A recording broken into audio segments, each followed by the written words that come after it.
U.S. constitutional amendments are currently being compromised due to the prohibition of this substance. What is this substance, you may wonder? Marijuana. Marijuana should be legal, and Ed Rosenthal and Steve Covey, authors of the book Why Marijuana Should Be Legal, agrees. This book points out the positive uses of marijuana, how it is beneficial to the economy, and how it compares favorably to synthetic THC or Marinol. After hearing all the positive points about marijuana, you too will want this drug to be legalized. The legalization of marijuana would lead to widespread abuse, causing extremely detrimental health effects that would rip apart the very fabric of family unity. That is, according to NCRT 1991 and many others who pushed to keep marijuana illegal. Ed Rosenthal and Steve Covey explain the positive uses of medicinal marijuana and industrial hemp in their book, Why Marijuana Should Be Legal. This book explains that marijuana is a natural herb that has never caused a death and can be used to alleviate the symptoms of many conditions such as AIDS, cancer, arthritis, and even asthma.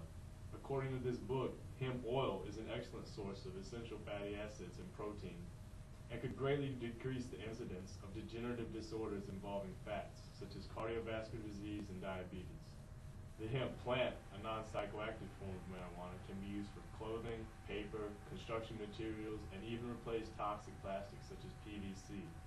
This usage of hemp should be remembered as our nation strives to think green, as it can lead to a great deal of conservation, says Kessler, 2007. Correspondingly, synthetic THC is already being prescribed across the nation. Compared to synthetic THC such as Marinol, marijuana would seem to be the best choice.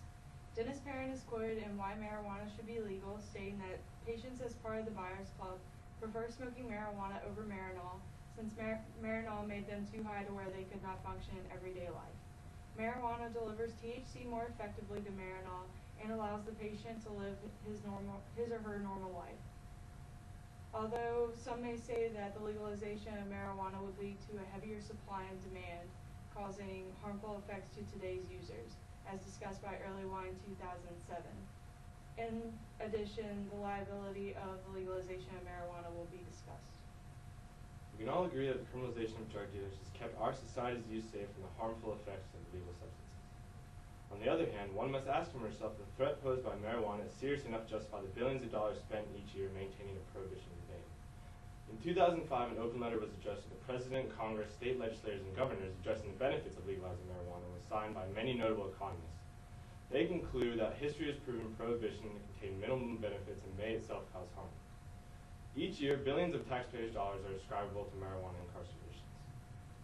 Government services most affected by upholding prohibition laws include numerous federal and custom agencies. According to Why Marijuana Should Be Legal, they collectively spend $30 billion each year on enforcement attempts that could be better directed elsewhere. And lastly, the legalization of marijuana could potentially improve our current economic state given appropriate taxation and regulation. Rosenthal and Covey speculate the first economic effect our country would experience would be a significant drop in the plant's costs as well as an increase of the amount bought due to availability and elimination of risk factor. According to this book, given the split reduction in costs as well as the increase in the amount bought, the marijuana industry could potentially generate $50 to $53 billion each year.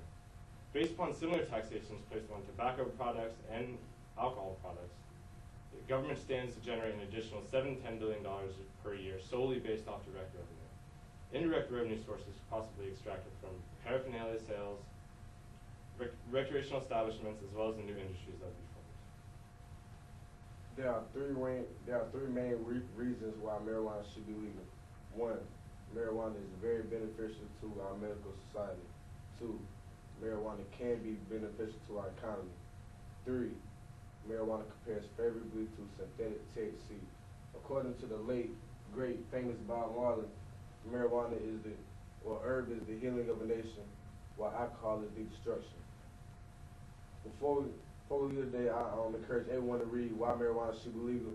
I can almost guarantee you that after you read the book, you too will be persuaded that marijuana should be legal. Any questions?